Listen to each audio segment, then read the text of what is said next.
Petit avertissement avant de commencer, les 2 épisodes à venir ont été enregistrés dans un endroit vide et la réverb qui va avec. Un ami magicien a fait de son mieux pour améliorer le son et je l'en remercie, en espérant que votre écoute n'en sera pas trop perturbée.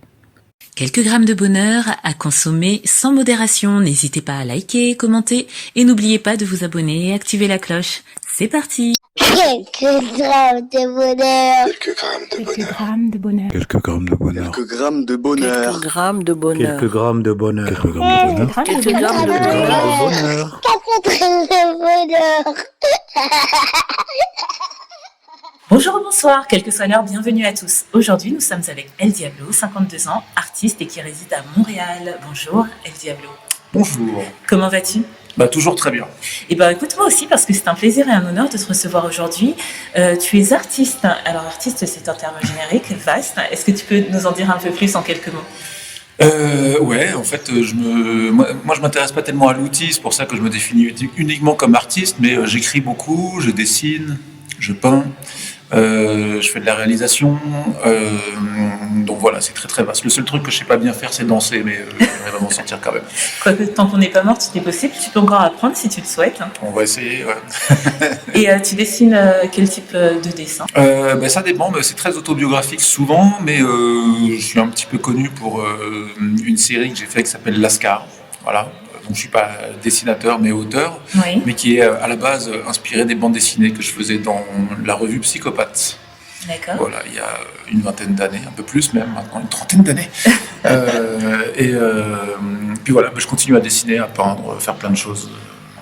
Voilà. Chers auditeurs, vous noterez la modestie, parce que des Lascars, un grand nombre connaissent, même aujourd'hui dans les nouvelles générations. Et est-ce que justement Ah non, pardon, j'ai oublié la question phare. Je demande à chaque personne s'ils connaissent le gentilé de la ville où ils habitent. Tu habites à Montréal. Comment s'appellent les habitants ? Oh, c'est facile, hein. C'est les Montréalais. Voilà, tout simplement. Le test est passé. Et El Diablo, est-ce que le bonheur que tu veux nous conter a un lien avec tout ce que tu viens de nous dire ou pas du tout ? Même pas spécialement. J'aurais pu parce qu'effectivement j'ai eu beaucoup de bonnes surprises dans mon métier, évidemment, notamment un de mes films qui a été diffusé un jour au Festival de Cannes. Wow. Le long métrage Lascar. C'était un grand bonheur. Non, je vais te parler de quelque chose d'un peu plus ancien. En fait, moi quand j'étais jeune, Oui. finalement j'ai grandi dans la culture hip-hop. Et l'endroit où il fallait être allé au moins une fois dans sa vie, c'était New York. D'accord. Et évidemment, j'étais pas encore allé. Et je fantasmais beaucoup sur New York depuis des années, depuis l'âge de 12 ans, même plus que ça, quoi. Et j'ai eu l'occasion de me rendre à New York la première fois, je devais avoir 18 ou 19 ans. Et donc avec des amis à moi, on a décidé de sauter le pas. Oui. J'ai travaillé tout l'été exprès dans la foire des Tuileries à faire le con dans une attraction à la con pour faire un peu d'argent. Avec Et, un déguisement ? Même pas Même de pas. déguisement. C'était un test de force avec un marteau et tout. Ça, c'est une autre histoire.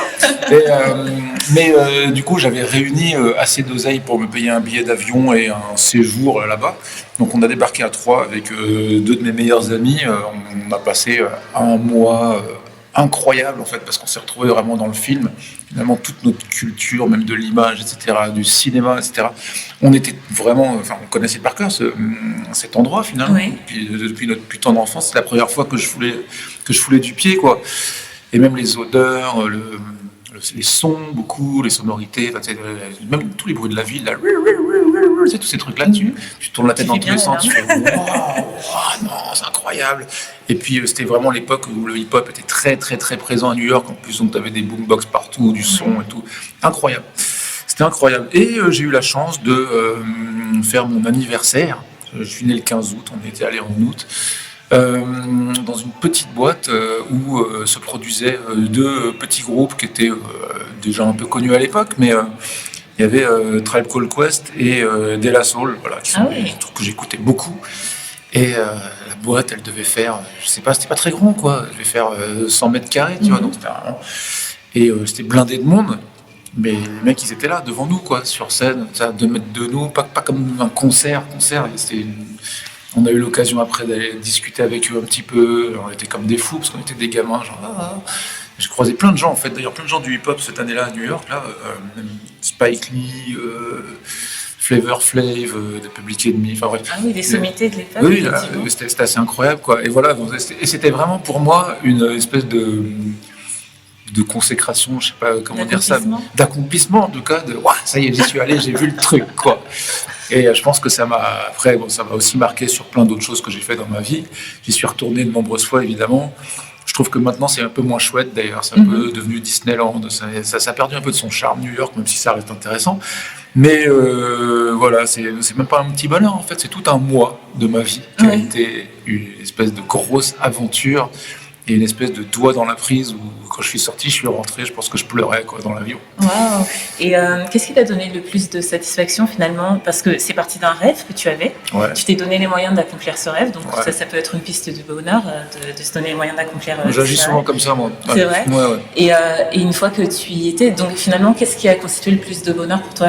Le fait de te donner les moyens, le fait d'y être, les souvenirs que tu en retires, ou bien un tout finalement? C'est un peu un tout, en fait, c'est sûr. Tu vois, mais c'est sûr que de toute façon, c'est une loi taoïste, quoi. Le but, quand tu vas quelque part, c'est pas le but qui est intéressant, c'est le chemin parcouru. Ouais. Et c'est là-dedans que tu trouves la plénitude et le plaisir, quoi, en fait, tu vois. Le fait de devoir se galérer pour aller là-bas, et puis j'avais vraiment l'impression de l'avoir mérité, quoi, en fait, tu vois. Et puis même une fois que t'es revenu, tu sais, t'as encore des souvenirs plein la tête, mais c'est sûr que ça a changé ma vie, quoi. Enfin, ça a changé ma vie. Pas bouleversé non plus intégralement, mais ça m'a remis dans un mood où j'ai eu envie de faire plein d'autres trucs après derrière, et ça m'a donc c'était Ça t'a donné une impulsion. ça a donné une grosse impulsion, voilà, c'est ça, exactement, un gros reboot. Donc je ne regrette pas d'avoir fait un jour ce voyage.